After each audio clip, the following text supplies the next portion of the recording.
Today, we're diving into a rich and complex metaphor that Welcome to this episode. Today, we're diving into a rich and complex metaphor that Jesus used to describe the end times, the image of birth pains. It's a powerful eschatological framework that challenges how we interpret the signs of the last days.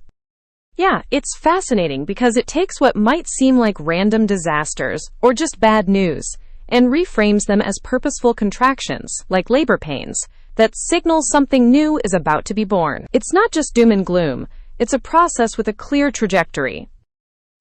Exactly. The episode opens with this vivid picture of a young couple awaiting their first child.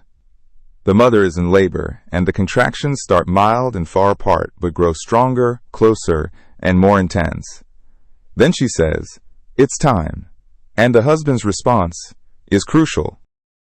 Right, he doesn't collapse into pity or tell her to just rest and wait for the pain to pass. Instead, he grabs the hospital bag, locks eyes with her, and says with excitement, "Yes, this is it. Let's go meet our baby." That's the posture Jesus calls us to have when we see the signs of the end times. That's a really important point. Labor pains aren't a sickness to be endured passively. They're purposeful signals that new life is imminent. The husband's role models the church's posture: active, encouraging, hopeful, moving toward delivery rather than retreating. And this metaphor is grounded in Jesus' own teaching in Matthew chapter 24, where he lists wars, rumors of wars, famines, earthquakes, and other calamities as the beginning of birth pains. The Greek phrase archeodonon implies a process, a pattern of increasing intensity and frequency. Yeah, it's not just a one-off event or a random collection of disasters. It's a progressive labor, and the signs: lawlessness, false Christs, persecution, love growing cold, are all part of this pattern. They're not evidence that God has lost control, but that the final stage of history is unfolding. I think it's easy to miss that nuance. The world often reacts with panic or cynicism, either alarm or dismissiveness. And even many believers respond with sorrow, wishing the pain would stop, hoping for rest. But Jesus calls for a different posture. The husband's response in the analogy models that third posture perfectly. He doesn't tell his wife to lie down and wait for the contractions to subside. He encourages her forward, knowing each contraction brings the baby closer. There's sorrow and pain, yes, but also joy and anticipation. John chapter 16, verse 21 captures that tension well. When a woman is giving birth, she has sorrow because her hour has come. But after she delivers the baby, she no longer remembers the anguish because of the joy that a human being has been born into the world. The pain is real but temporary and purposeful. And Romans chapter 8 verse 22's groaning of creation ties into this too. The present age is marked by real suffering and shaking, nations trembling, persecution of the saints. But it's all labor pains, not the end itself.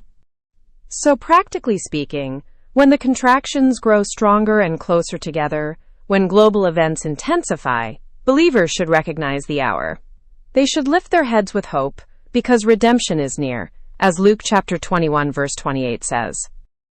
Right, and that means staying alert, keeping oil in our lamps, maintaining spiritual readiness. It means continuing to preach the gospel of the kingdom to all nations, loving even as love grows cold, and watching Israel closely. The point about Israel is subtle but important. God's covenant faithfulness to Israel remains a key indicator of his timeline and character. It's like a litmus test for understanding where we are in the eschatological process. That's a good way to put it. The birth pains are increasing in frequency and intensity, but that's not a reason for despair. It's the clearest evidence that the baby, the return of Christ, the revealing of the sons of God, the new creation, is about to be born. So the big question for believers right now is, are you treating these contractions like a disease to be endured or waited out? Or are you embracing them as the joyful announcement that it's almost time to meet him? The young couple doesn't stay home hoping the pains will subside. They go, together, ready. The church is called to the same posture: readiness, hope, and active engagement. It's a challenging but hopeful framework. It acknowledges the real pain and suffering of our times. without losing sight of the purpose and the joy that lies beyond. Absolutely.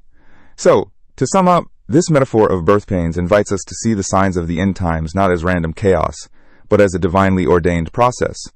It calls us to a posture of active, expectant hope, grounded in biblical teaching, and a deep trust in God's sovereignty. And it reminds us that the pain we see is not meaningless, it's labor. And labor always leads to new life.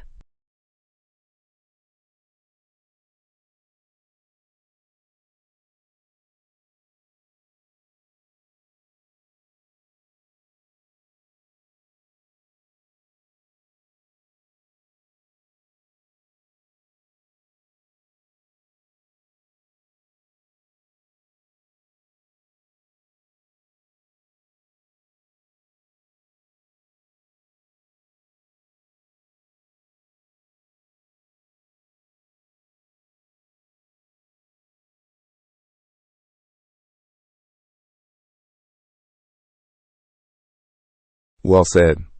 Thanks for joining us in this exploration. We hope this gives you a fresh perspective on the times we're living in.